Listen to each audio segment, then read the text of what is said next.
അപ്പോൾ ദേ അല്ലുട്ടന്ന് വളരെ ഹാപ്പിയാട്ടോ. കാരണം എന്താ വെച്ചാൽ അവനിന്ന് പുതിയ വണ്ടി കിട്ടീനു കേട്ടോ. ഞങ്ങളിന്ന് ക്ഷേത്രത്തിൽ പോയിന്നേ. അപ്പോൾ അവിടുന്ന് വാങ്ങിയതാട്ടോ. പക്ഷെ അവൻ ആദ്യം കയ്യിലെടുത്ത വണ്ടി ഒരു ടിപ്പർ മാതിരിയുള്ള വണ്ടിയായിരുന്നു കേട്ടോ.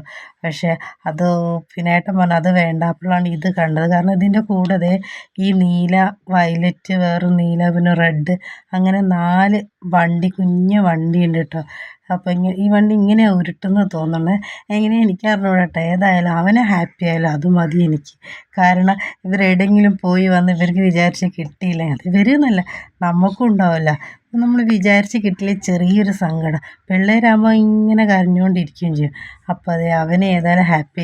ഇന്ന് കുറച്ച് ദിവസത്തിന് ഈ ഒരു വണ്ടിയായിട്ട് ഇനി സമയം കളഞ്ഞോളൂ കേട്ടോ.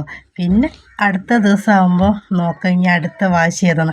അപ്പോഴേക്കിനി വണ്ടീൻ്റെ വീലും ഉണ്ടാവില്ല, ഒന്നും ഉണ്ടാവില്ല. മക്കളല്ലേ, അവരങ്ങനെ തന്നെ അല്ലേ അല്ലേ. കുറേ കഴിയുമ്പോൾ കുറച്ച് കഴിയുമ്പോൾ വേറെ കിട്ടുമ്പോൾ വേറെ ആയിട്ട് തുടങ്ങും അല്ലേ.